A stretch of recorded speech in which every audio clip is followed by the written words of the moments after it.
بسم الله الرحمن الرحيم الحمد لله رب العالمين والصلاة والسلام على سيد المرسلين وعلى آله وصحبه أجمعين. اللهم ربنا لك الحمد والشكر كما ينبغي لجلال وجهك وعظيم سلطانك. اللهم إنا نعوذ بك منك لا نحصي ثناء عليك أنت كما أثنيت على نفسك. اللهم صل وسلم وبارك على سيدنا محمد. أما بعد، السلام عليكم ورحمة الله تعالى وبركاته. MashaAllah. It's so good to see you in this very, very important event, I would say. First and foremost, allow me also to acknowledge the fact that we meet on the land of the Ghana people and pay my respects to their elders, past, present, and emerging. Just as we are going to recognize our own elders tonight, it is also important to recognize the elders of the Aboriginal people, the first peoples of this nation. Secondly, allow me to thank you for being here tonight. I'm reminded of a beautiful hadith of Rasulullah sallallahu alaihi wasallam, لا يشكر الله من لا يشكر الناس. Whosoever doesn't thank people does not thank Allah Azza wa Jal, which is a beautiful teaching. You know, we have to always be grateful. And the hadith talks about nas, people, not Muslims only. You know, anyone who does us good, does well with us, we thank them. And when you thank them, you thank Allah subhanahu wa ta'ala. So thank you for being here tonight. But of course, most importantly, thanks to our two wonderful elders who are with us here tonight. We are so honored to have you. And after tonight, you'll appreciate the importance of this event. And you'll probably realize that we actually need more of these, because this is history sitting right in front of you, living history.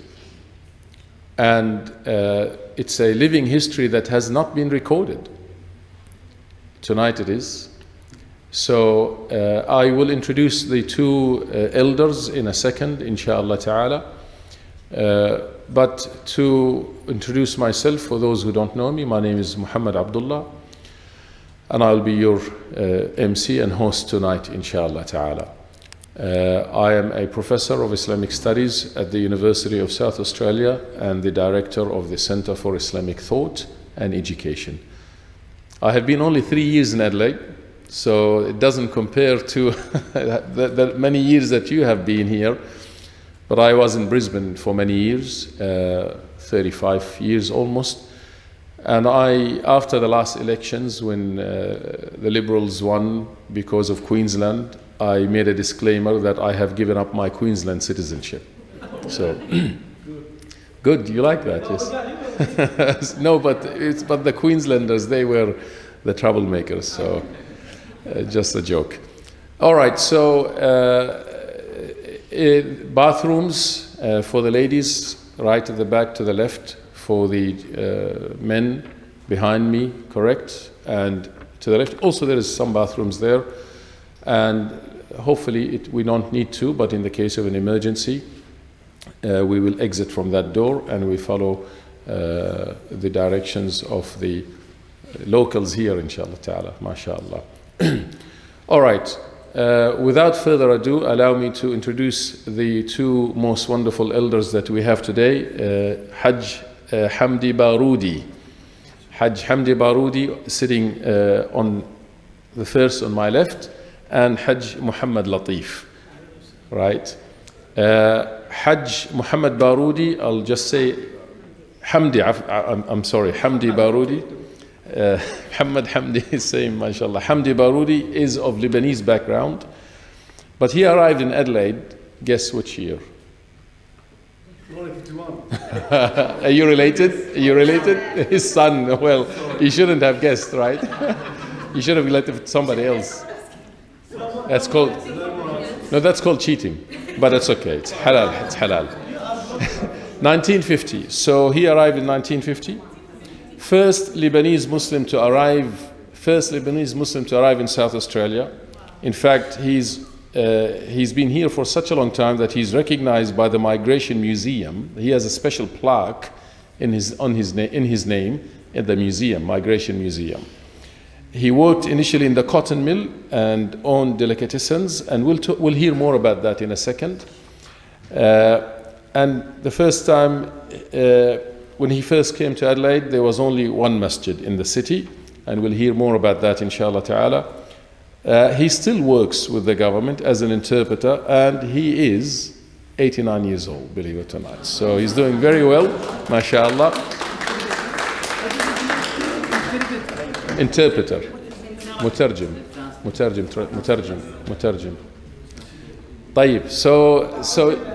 So you can see we will have a beautiful night tonight. We'll hear so many stories, and I'm sure we'll probably have to have a event number 2. This is not going to be enough.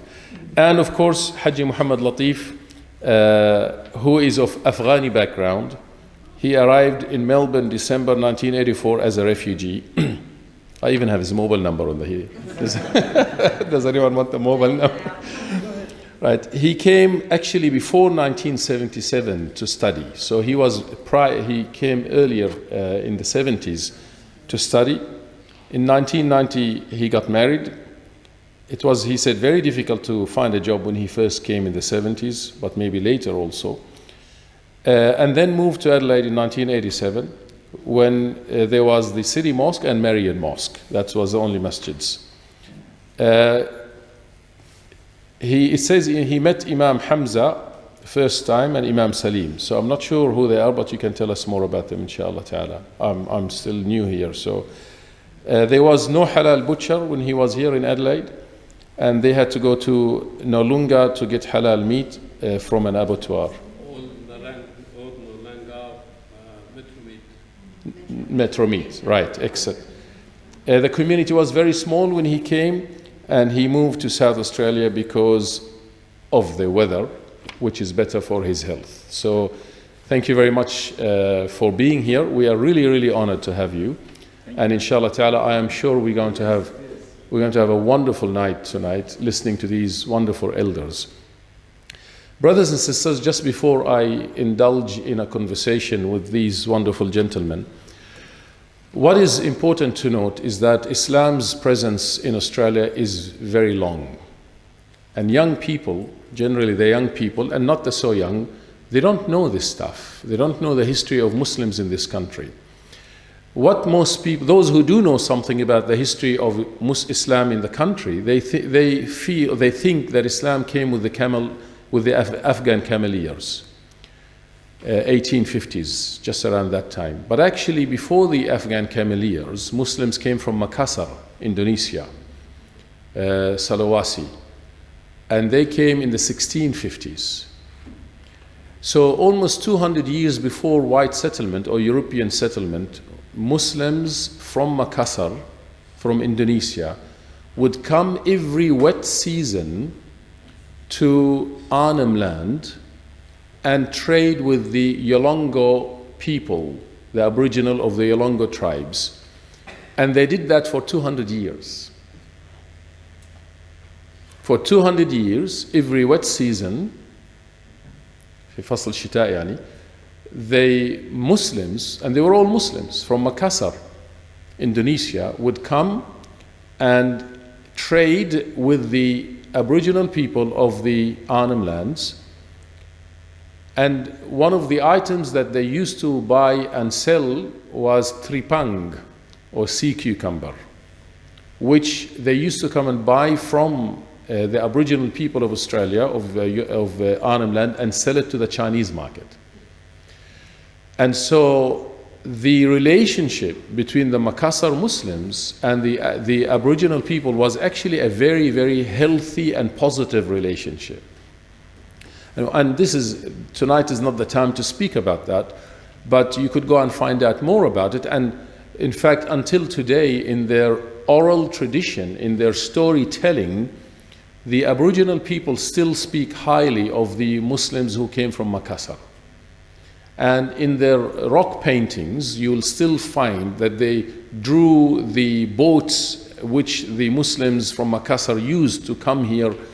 And until today, they speak quite highly of them. Recently, Brother Wissam Sharqawi, Sheikh Wissam Sharqawi, he made the film before 1770. If you haven't seen it, you should see it, which traces the history of the Macassars in Australia. So I always say to the young Muslims in this country, if you or when you deny your Australianness, because sadly young Australian Muslims are going through an identity crisis, and sometimes they deny being Australian, even though they're born here. So I say, when you deny your Australianness, you're actually denying a long-standing historical presence of Islam in this country. Because Islam is part and parcel of this nation. It is part of the fabric, the social fabric of this nation. Now fast forward to 1850s, this is when the Afghan Cameleers came. And the Afghan Cameleers came and they did one of the greatest services to this nation. You see, there were about 6 colonies at the time in 1850, and the government wanted to connect these colonies through a railway line. And of course, the inland of Australia is a big desert, as you can imagine. And so they realized the only way we can do it is on camel's back. And so because of their exposure to camels in the Second World War, some of the generals recommended that we bring the camels and their riders to help us set the railway lines. And so they they imported camels and their riders, who happened to be mostly Afghanistanis, but some of them were Indians, and most were Muslims, but not all. So they were Sikhs, so they were Muslims, they were Hindus. And from about 1850 to about 1880, they were the backbone of Australia's economy, right? They married Aboriginal women mostly. They ended up having children with them. They continued, and wherever they went, they built masjids. That's why you have the oldest mosque in Adelaide here. It was built by the Afghans. And the Marie Mosque, right, which is still standing. It's a heritage site. Anyhow, and then there were waves of migrants or waves of refugees coming from after the Second World War and so forth, and some before, but mainly after the Second World War. And we began to see waves of migration after the 1970. From the 1970s, a massive wave of Lebanese migration came because of the civil war in Lebanon, and so on. So we cannot underestimate the importance of this history. And it has to be taught, it has to be told, because most people don't know this stuff. And tonight, inshallah ta'ala, we are going to listen to 2 wonderful elders about their life experiences, the challenges, the opportunities, what lessons can we learn from them, what advice can they give us, inshallah ta'ala. All ready for that, inshallah. Jazakumullah khair. Some did settle, but most of them went back. And until the White Australia policy, they were coming. But then they stopped when the White Australia policy was initiated, and they were not able to come anymore. Some of their offsprings, if you go to places like Mackay in Queensland, you'll find some of the offsprings of the Macassar people. Wa iyyakum. All right, mashallah. Well, jazakumullah khair, thank you so much. Hajj Hamdi and Hajj Mohamad Latif. Let's start maybe with Sheikh Hajj Hamdi telling us about going back to when you came here. Just tell us about when you came, why did you come, what brought you, how was the initial, did you have a cultural shock when you first came? Was it so different? And just tell us a little bit about your history, and then we'll ask Hajj Mohamad Latif to tell us the same, and then we'll have some more questions. You'll have to use this, yes, because it's recording. Yeah. Thank you. Well, assalamu alaikum, sisters and brothers in Islam. I came over from Lebanon in the 1951. That was a long time ago, about 70 years now. I came here as a student to the University of Adelaide to study commerce, business. And I landed in Melbourne because those days not many planes coming here. Most of the people and migrants, they were coming by boats. And of course, I came by boat. We landed in Melbourne, Victoria there, and I had to catch the train to come to Adelaide. And I can never forget that. It took around 10 hours or more to get here. And I'm a stranger. I don't know anybody. I got my luggage with me. I got on the train knowing that I come from Lebanon. Lebanon, very small country. I mean, we go up to the borders of Turkey in 4 or 5 hours. I thought, well, it could be about 3, 4, 5 hours. And I sat there, and the train kept going and going. The night has come, and it's still going. I wasn't game to leave it because it used to stop at certain stops. You know, they come down, people have something to eat or a drink or something, but I was so scared to leave it because I thought maybe when I'm out, on the side there buying something, the train will leave and leave me alone. Where I'm going in a big continent, stranger, I don't know anybody. So I kept there. No food, no water, and no sleep, of course, until we got to Adelaide here. The train got to Adelaide 10 o'clock in the morning. The first thing, I got off of course, I got off the train, and this is, as it stands, you all probably know it. This is the railway station, it's still the same, never changed. I stepped over, that's the first step in Australia, or in South Australia, was here. So each time I have a look at it, it reminds me or take me back 70 years ago when I got here. Anyway, I thought I'll catch a taxi and go to the university and see. They booked me in a boarding house or something. And I called the taxi there, and I said, could you take me to the university, please? He said, yes, hop in. He got my luggage, and I hopped in. And did you speak English at the time? Yes, because I learned, I spent many years in English school back home, and I've got a diploma there. So, couple minutes, he got into the university. I looked back, gee, from where I was standing, I could see the university, I could have walked. But anyway, I wasn't sorry, because he had to take me to the boarding house where the university booked me to stay. So we went there to the students' council, and I introduced myself, and they gave the driver the address. I'm booked in a boarding house. The boarding house was on South Road. And those days, when the taxi took me there, it turned off the Anzac Highway into South Road. After the railway line, if you know, about 1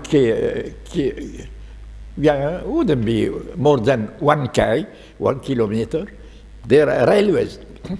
From there on, until you get probably those days to Morfettvale, both sides, there were farms, cows, sheep, yeah, chicken, everything. It was totally not even one building until we got to those roads. The boarding house was owned by an Egyptian in those roads, where I was booked to stay there. But it was, those days, it was very far out in the desert, you know, because of, there is nobody around there. Now you look at it, there is nowhere you can put your foot, it's all built up. Anyway, what I was going to say,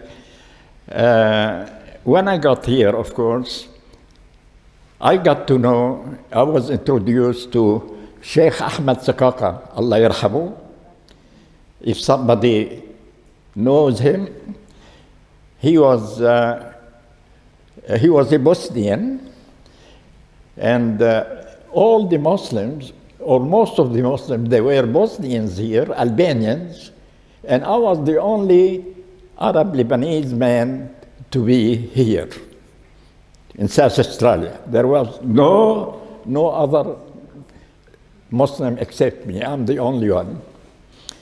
And all of us, I mean, we were about 20 Muslims. We used to go and pray and meet together in the Little Gilbert Mosque, built by the Afghanis, every Sunday, because everybody was working those days. We couldn't come on Friday. We used to go on Sunday and pray, Al-Asr. And Sheikh Imam, Allah yarhamu, Ahmed Sakaka was the Imam for a long time, until his death. So, really, it was a big thing for me to change, but I got used to it, and I'm still here. Yeah, Alhamdulillah. And what was a little thing I wanted to say, every Sunday, the corner shop on Little Gilbert Street and Third Street, there is a 2-story building, still there. The building is still there, but the owner had passed away, Allah yarhamu. He was an Afghani, old man. His name was Mohamad Aloom, if I remember. And Mohamad Aloom was a herbalist. You know what the herbalist is? Yeah. They give you medicines, with herbs and things, like a doctor, but it's not through the university. All right, he was a herbalist, and he was a famous man. Even from Brisbane, from West Australia, everywhere, they used to send him letter, telling him what's happening with them, what's wrong with them, and he used to answer them and prescribe some sort of medicine, herbs medicine for them. In one story, a bit funny, a friend of mine here, he passed away, Allah yarhamun. He was a Druze, and he suffered from worms in his stomach. And I said, well, don't you go and see Mohamad Aloom? He could help you. He said, all right. He went to him and he told him what's the problem with him. And Mohamad Aloom, he looked at him and he said, you khanzir, because you eat khanzir. Stop eating khanzir. That's what it is. It was very funny. That was the prescription he gave it to him. He said, you khanzir, you stop eating khanzir. That's why you got all these worms in you. Yeah, well, actually, so many years passed. Alhamdulillah, we're quite happy here. I've got children, 5 children, I've got 6 grandchildren, some of them here. And we're quite happy. We thank God for the health and na'am that gave us, and we hope they'll keep up. And anybody who wanted to ask about a question about anything, inshallah. Thank you very much. Thank you very much. That's a wonderful start. MashaAllah. Jazakallah khair, Haji Hamdi.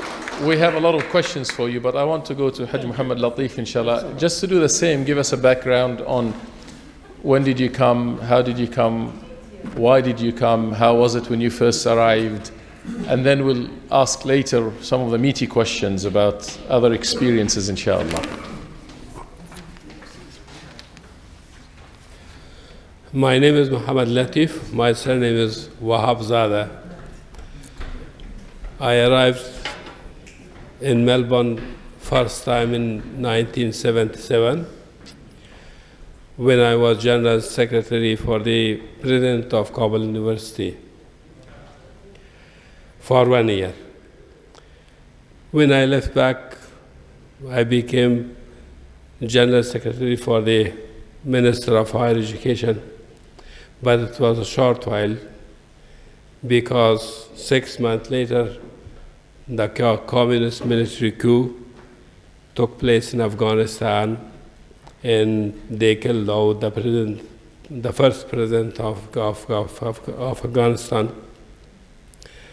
and we were in trouble with communists. For 1.5 years, it was very difficult to live in Afghanistan. And after 1.5 years, Soviet invaded Afghanistan and even made it more difficult for us. If anyone don't want to be member of Communist Party, they were getting killed, especially intellectuals. I mean, the cream crop of society. The teacher, the professor, lecturers, the intellectuals in general. In 1909, I forgot. I was forced to move to Pakistan as a refugee because otherwise I was getting killed. I never accepted for 3 years, almost 2.5 or 3 years, the membership of the Communist Party. So 3 years I spent in Pakistan, which I can say it was my nightmare. Why nightmare? Because the Pakistani people are very good people, very good Muslims, but the government is very corrupt. And they wanted divided among the Afghan refugees. They made 10 parties under the name of Islam. And I was arriving in Pakistan, I told them, what's wrong with your people? Allah is one, Quran is one, Mohamad is one. What is these 10 parties? So for 3 years I didn't join any political parties, which they are all was supported by Pakistan and help from all over the world will come to Pakistan, and I make it very difficult for me to live in Pakistan as well. As I was in 1977 in Australia, I thought to come to Australia. I applied to come to Australia as a refugee second time. So take about 2.5 or 2 years to be accepted as a refugee and come to Australia. When I came to Australia in Melbourne, because I studied in Melbourne, there was only 2 mosques. One Preston Mosque and the other one was Cobar Mosque. In 1977, I always, Friday afternoons, I was going to Preston Mosque because it was closer to La Trobe University. So, one Muslim butcher on Sydney Road in Preston. So from Oakley, which is the almost west of Melbourne, I was going to east to Sydney Road every Friday to buy halal meat for myself. Anyway, it was difficult because of discrimination against Asians. Australians are discriminating Asians very much, especially Muslims. For example, a job was advertised in the paper, and I applied for it. It was a job with city council. They called me for interview. There were two of us. One Vietnamese, graduated from 12 years, and he couldn't speak even proper English. And me, which I was BA from Kabul University, and a lot of, in my resume shows what I was. Then I have a rejected letter. I was not accepted. I applied for the Equal Opportunity office, and after 15 days, they gave me an appointment to go and see them.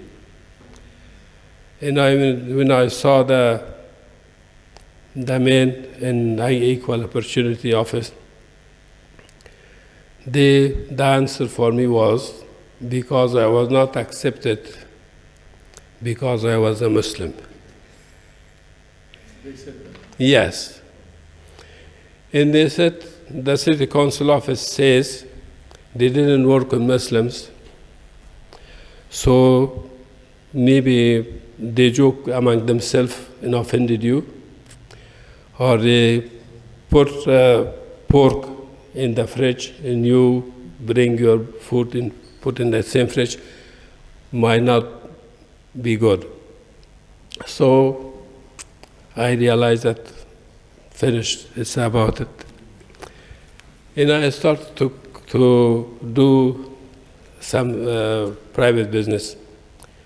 And I had a friend, Armadale, in Armadale.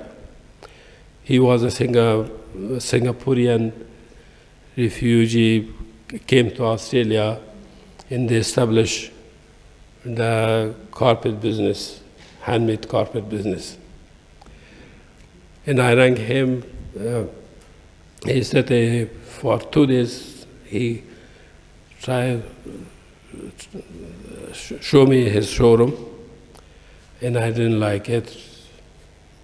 For example, I have hay fever developed hay fever in Melbourne, and I was running nose and running eyes. I went to the doctor for 1.5 years. After 1.5 years, doctor told me, travel all over Australia, wherever it's good for you, stay there. I went to Brisbane, I went to Canberra, I went to Sydney, I went to the capital city, and I came to Adelaide for 2 weeks. When I came to Adelaide, I have no problem. Because the dry climate. In Afghanistan also we have dry climate. So I moved to Adelaide. When I moved to Adelaide, there are only 2 mosques. One is Little Gilbert Street, which Imam Hamza was Imam at that time, and Marian Mosque, which Imam Salim, the Turkish man, was Imam. But as I was living in eastern suburbs, I used to go for Salat Jummah in every Asr time, in Maghrib, in Isha time, to Adelaide Mosque, to Little Gilbert Street. From here I applied for a job. Same person who was my friend, I rang him from Adelaide. If you have a job for me in Adelaide. He said he has a showroom in Adelaide on Caddy Street. The president, so he told me, I don't forget his word. He said, you apply today. I booked you in that shop from yesterday. Go, tomorrow go and have your job. For 13 years, I was working with this man. His name was Shahid Chowdhury.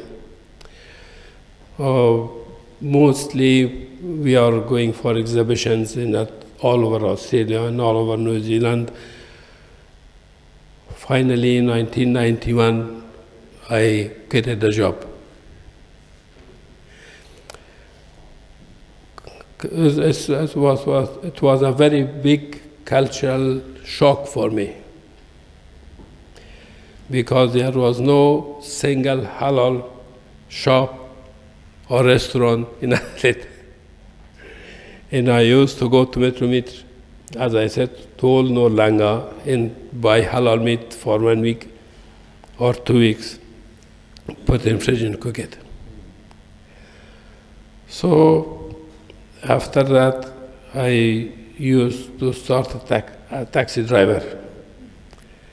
I was driving a taxi in Adelaide, here and there, and I applied as an interpreter. For 1 year or less than 1 year, I was driving taxi. Then I was an interpreter. So when I started work as an interpreter, we were sent to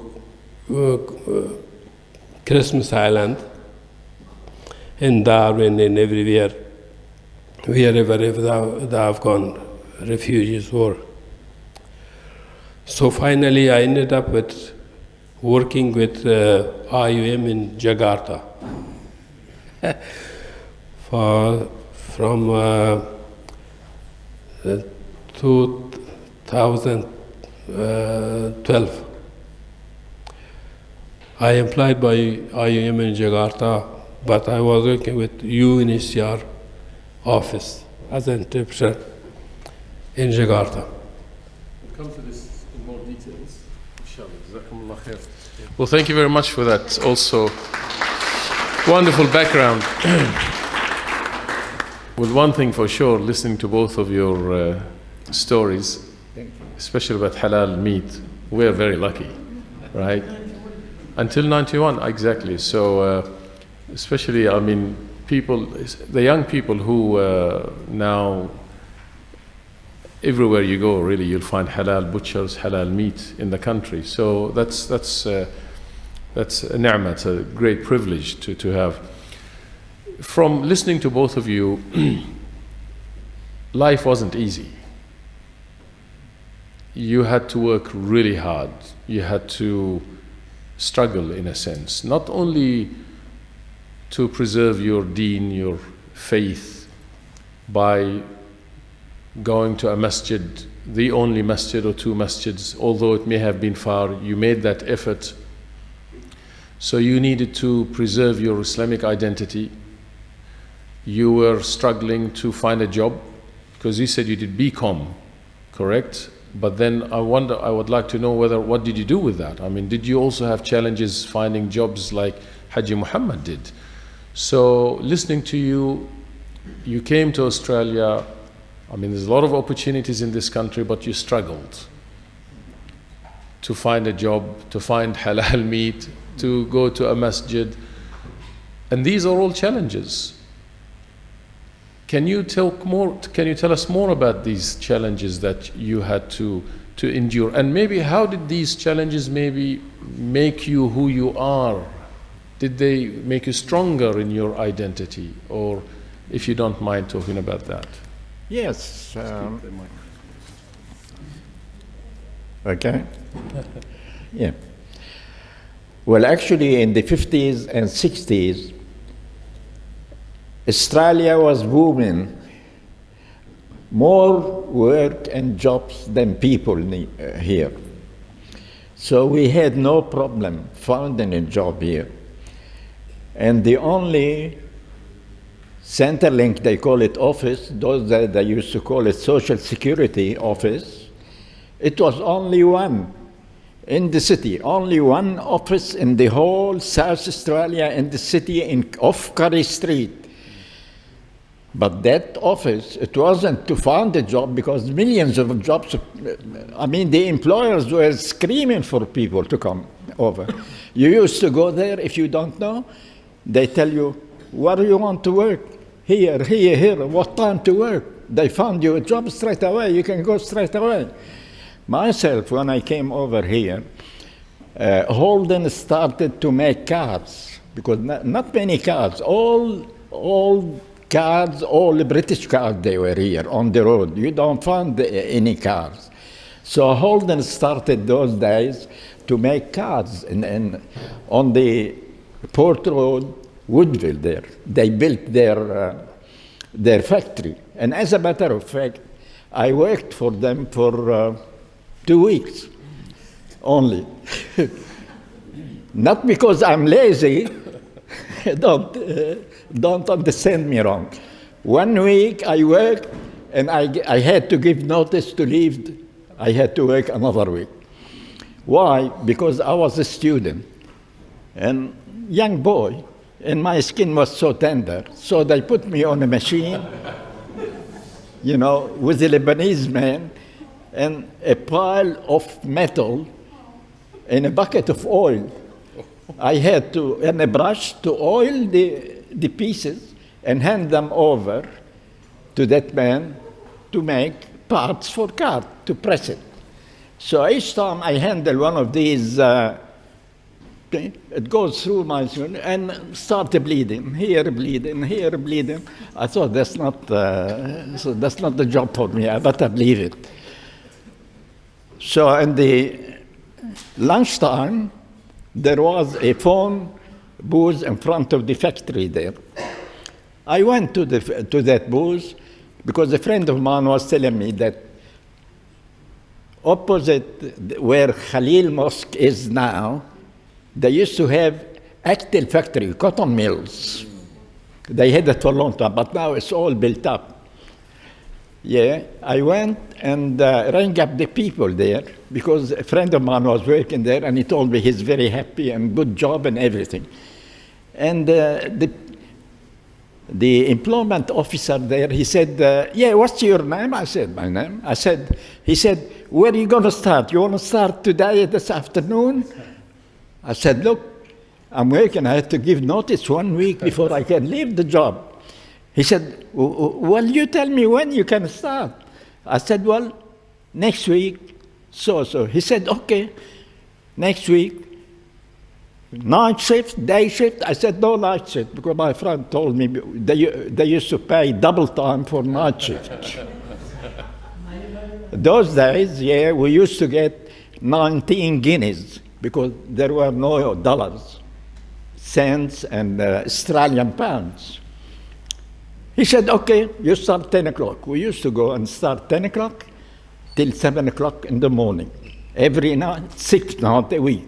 We have 1 night off only. And I worked there for 2 or 3 years.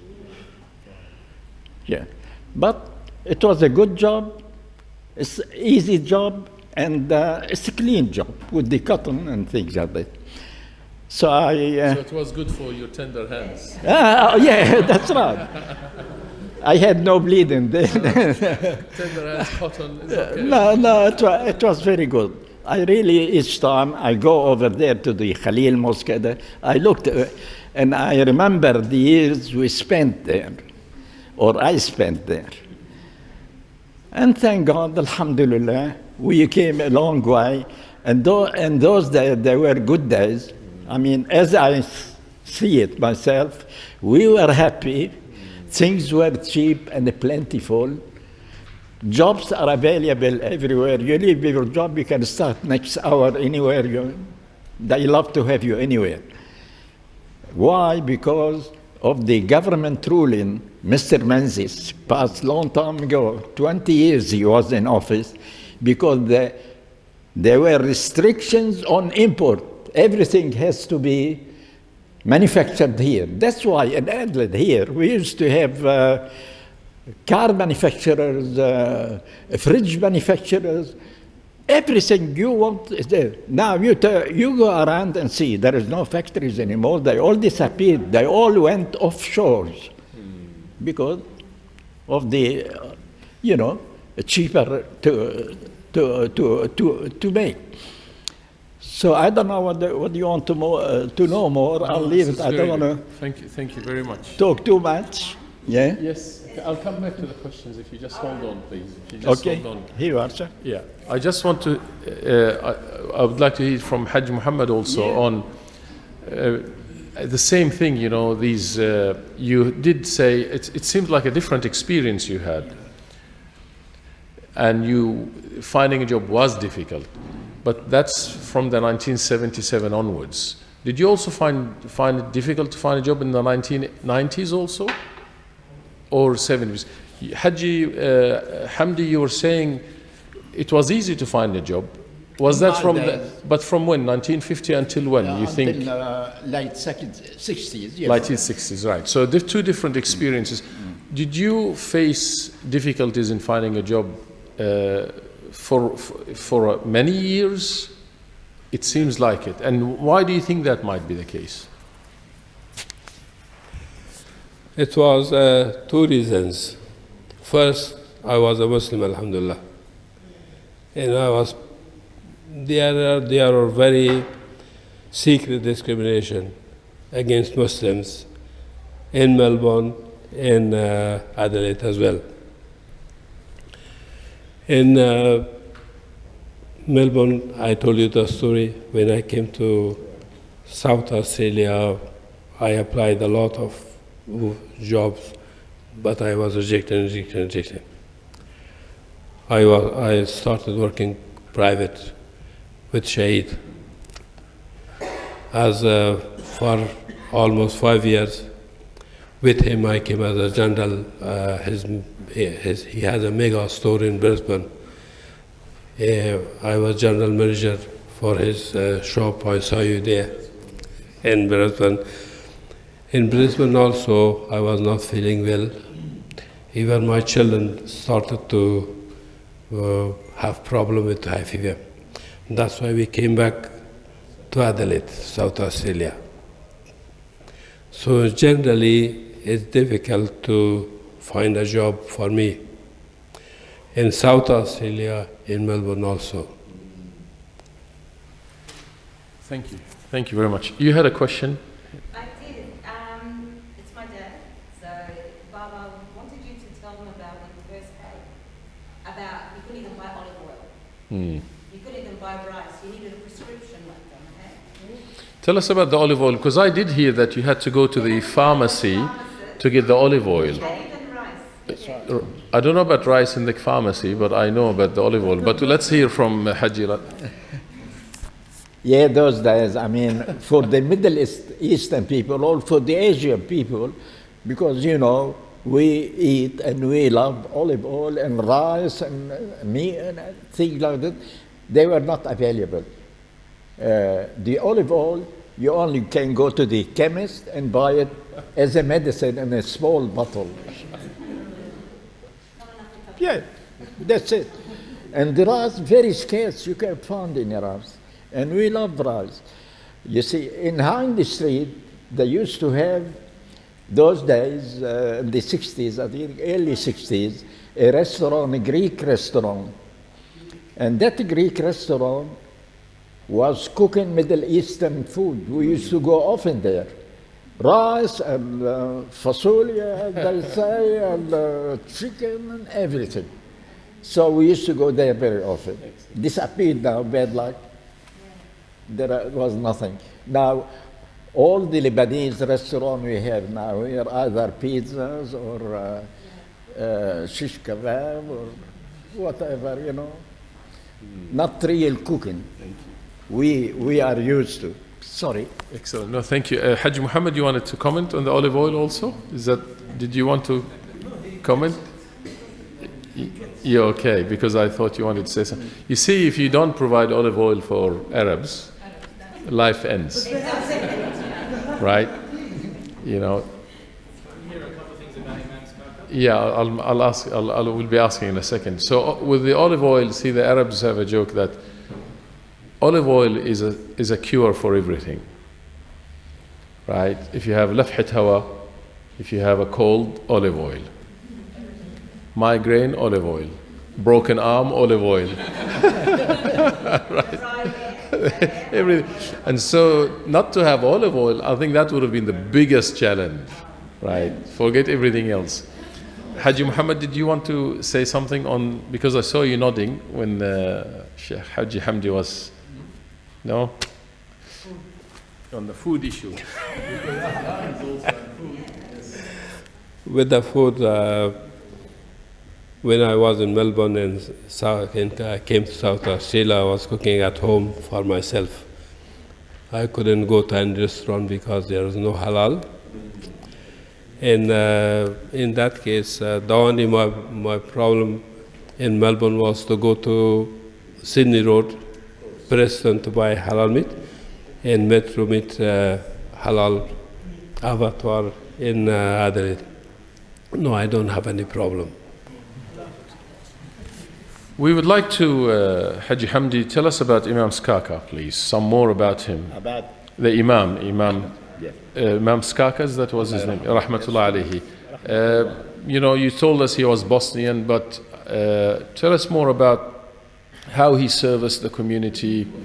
I heard that he sometimes used to pay from his pocket to go from one place to the next for janazah. And just tell us more about him and maybe the challenges for the Muslim community at the time. Just some, please, just your attention, thank you.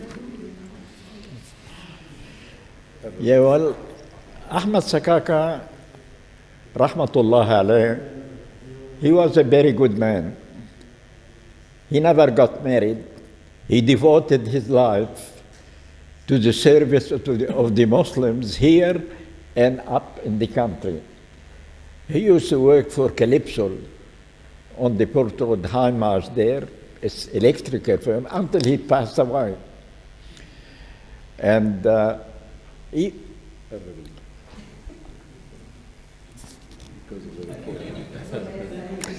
all right, boss. Yeah.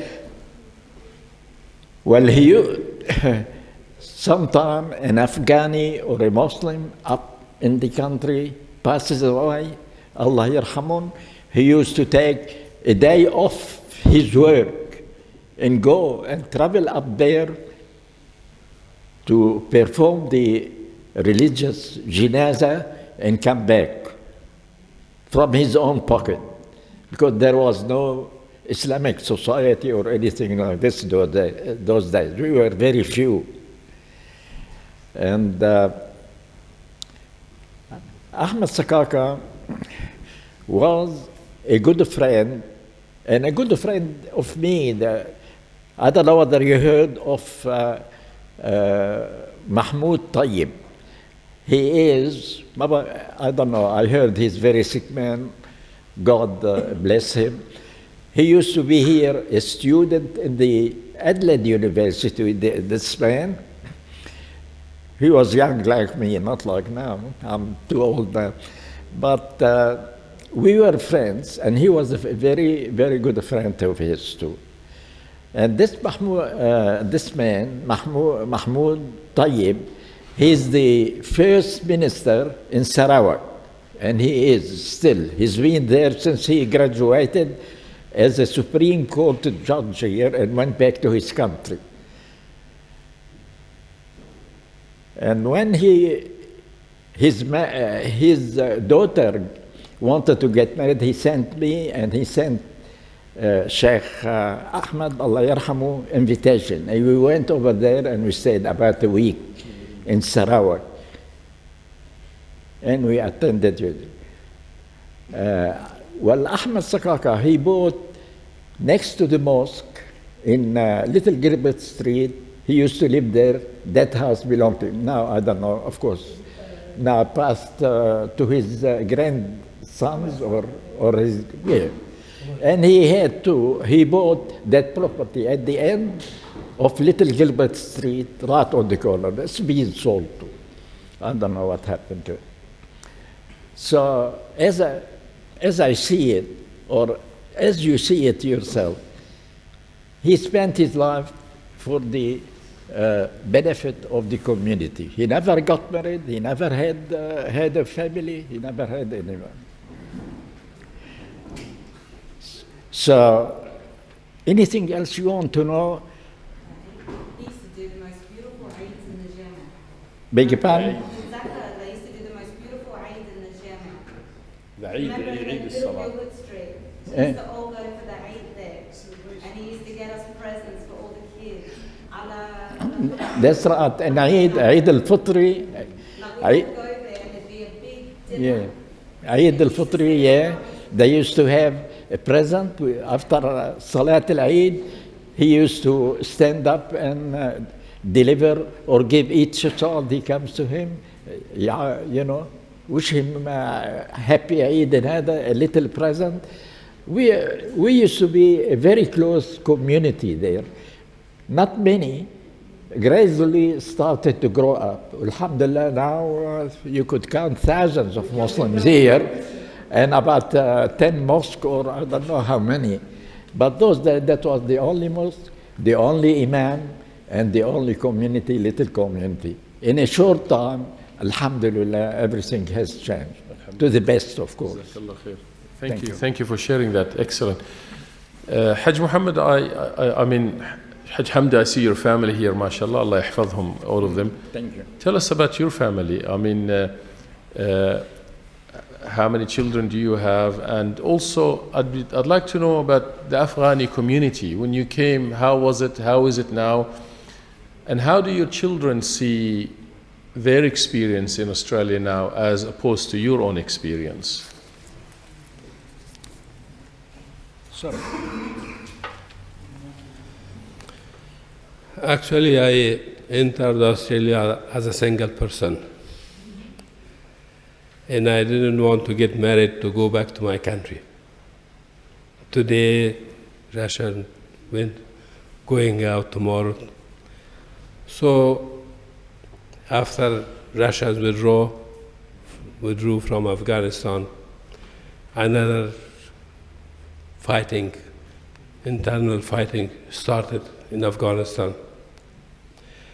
I can say in general, I lived in Afghanistan for 32 years. But Afghanistan lives in me until now.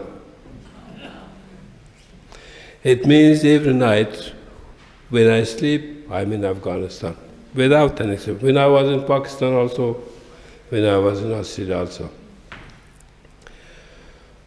I married in 1990.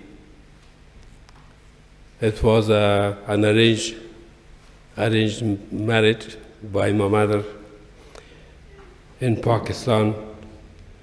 He engaged me and I went to Pakistan and married her and brought him here. My all children born in Australia. My elder son is Dawood. Stand up. He is going to be a lawyer next year. He studied law. And I have a daughter, he is studying engineering. Yeah. And the third one is my son. He is also studying law. And the youngest son is in year 8. Their vision of being in this society is different from me. They don't have the problems I had myself. Because they studied here, they know everything about society as much. But one thing I'm very proud of him, that is, alhamdulillah, all of them are Muslims. They don't go astray. That's all I can say about my family. Jazakallah khair. Excellent. I'm aware of time. I don't want to keep you here the whole night. We could stay the whole night, but we shouldn't. And which means that we probably have to do another session. But before we, just another maybe 10, 15 minutes, I have one more question for both of you. I would like you actually it's more than a question, advice I would like to give us based on your experience, what you've gone through, what you see now, the situation. We have mosques, we have halal meat, we have a lot of opportunities, but also at the same time we've been having a lot of challenges: Islamophobia, misrepresentation of Islam and Muslims in the media. Young people are finding it difficult as Muslims. So I'd like an advice from you for us as a community. That's from your end, and then I'll open the floor for some questions if anyone does have any question. But first, let's start with an advice for us. What advice do you give us based on your wonderful experience, the wisdom that you have gained over these so many years? Keep the mic. Well, as I see it, right through these years, the Muslim community has grown a lot, alhamdulillah. And I mean, before, they don't know what Islam is here in Australia. And one day, a friend of mine, he said, well, what are you? What church you go to? Something on Sunday? Because on Sunday, there was nothing open here. All closed, even the hotels, nothing at all. The only place open is the church and the Torrens. You go and sit in the sun there. That's all what there is. Come to explain to him is very hard, And we were young. I said, well, look, I'm a Church of Lebanon. He looked at me and he said, Church of Lebanon? I said, what's wrong with that? There is a Church of England. Why not Lebanon? He shook his head and said, yes, I'm sorry. That's it. So that's how it is. I mean, be proud of your religion now, because it's all over the world, and especially in Australia, very well spread. Nashkurullah. Even, you remember, only about a couple of years, 3 years ago, our ladies, Muslim, they were scared to put the scarf on their head.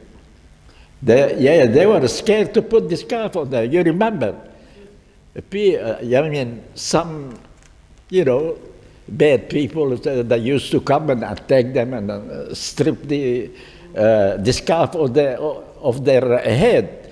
But now, we thank God everywhere, even in the shopping center. You see them there, they all dressed up, Muslim dressed up properly, they sit in like anybody else, they having their coffee, they go and shopping. So that's very encouraging and very, very heart soothing, really, to see that. So keep going, you're doing very good. And now the Muslims in Australia, they are not only a little one, they are a force, a big one, especially in Melbourne and Sydney. You find hundreds of thousands, if not millions there. So may God help us, and may God bless our leaders.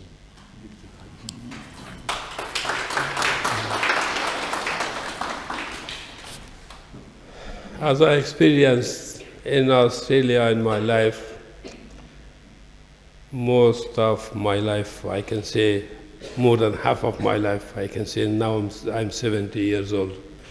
When I entered Australia, I was 32 years old or 33 years old.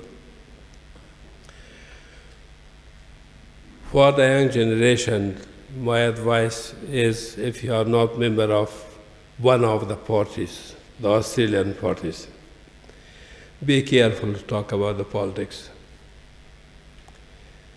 Otherwise, you will be in trouble. And the second thing, when you talk about Islam, first you should realize that person interested in hearing about Islam or not.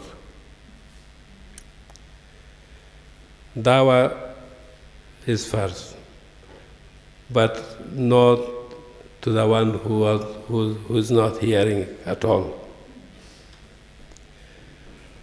So if you see something that the person doesn't listen to you, or making fun of you, of talking of Deen or Islam, don't talk to that person.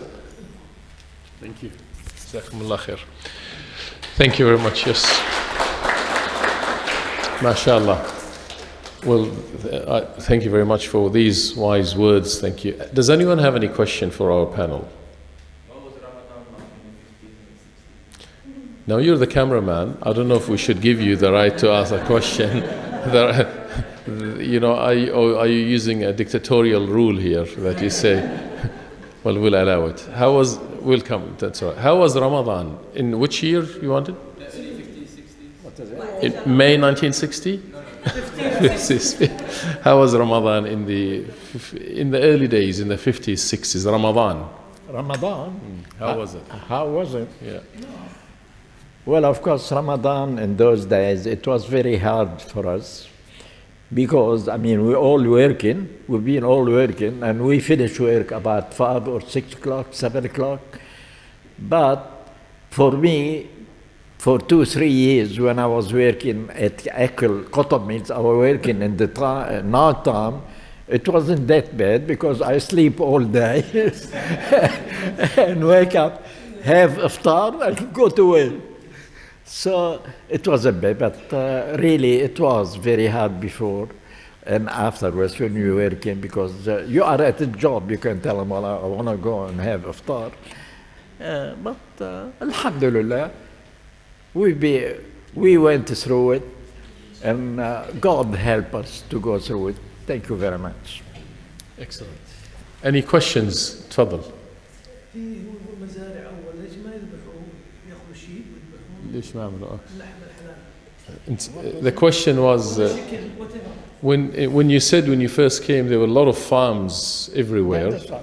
Why didn't or did the Muslims at the time maybe go and buy a sheep or some chickens and go to these farms and do halal slaughter? Did they do that? Well, my friend, you are talking those days, as I said before, we had only about 20 Muslims in whole Adelaide, and they all working. There's not so many people to have halal. I tell you what, I don't know, I think you've been here. You heard about that Iraqi man? They caught him down the Torrens killing a sheep. Down the Torrens, you know where the Torrens are? Yeah, and they caught him and they took him to court.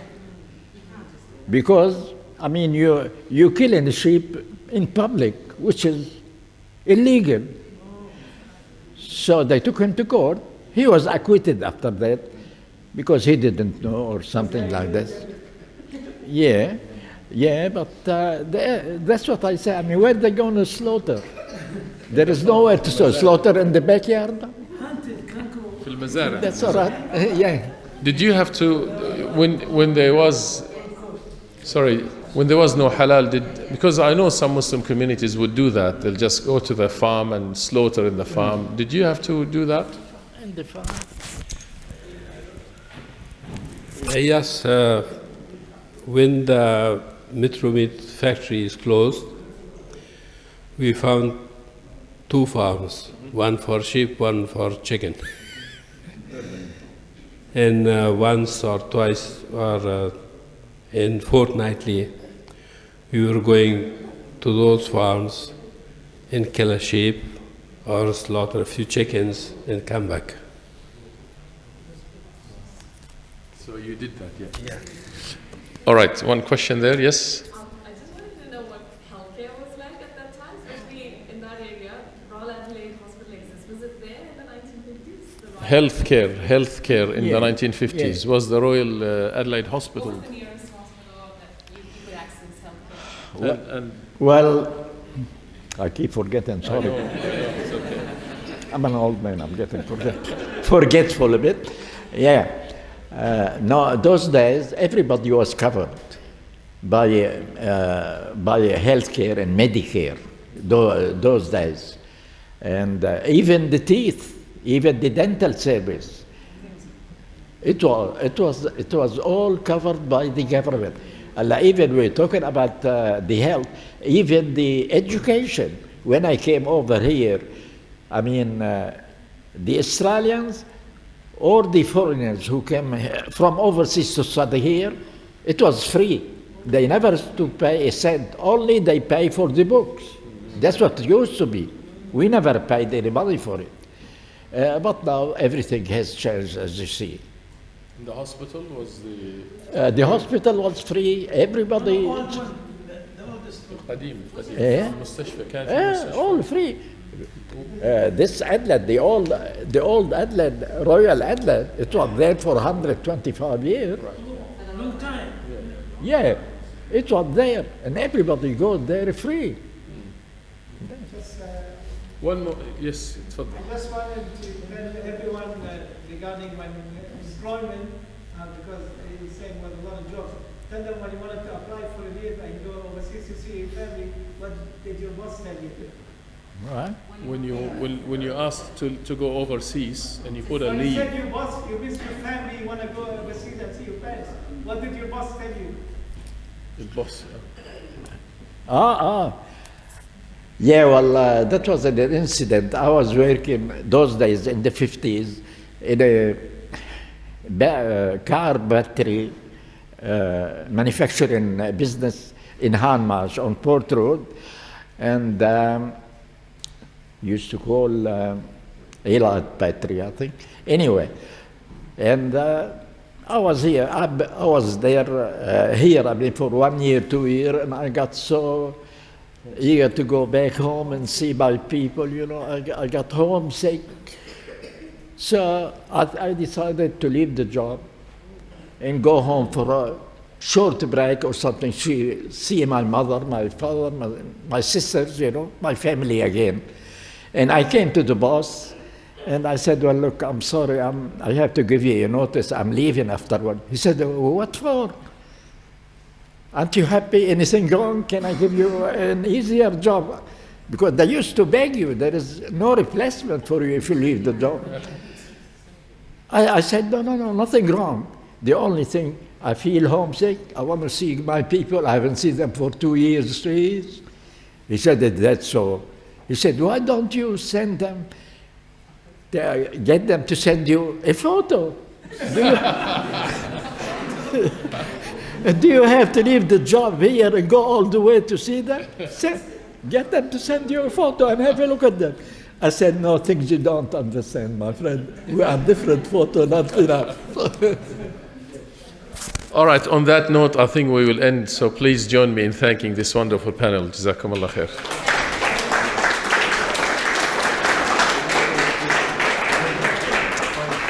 Thank you very much for that. And as I said at the outset, at the beginning, I said these are very important initiatives. So thank you to the Islamic Society of South Australia. Thank you very much for arranging this. Thanks for Brother Zuhair also, and all the administration at the masjid for helping us listen to these wonderful, wonderful stories. And I hope this would be, this is not the first and the last, but this is the first of many, inshallah ta'ala. Next time perhaps we can arrange and see some of the sisters who have been here for many, many years, and we can hear their stories also. Hajj, for example, is here. She should be here next time to talk, of course. I believe there's some presents that we're giving. MashaAllah. This is تفضل يا حج. شكرا. Thank you.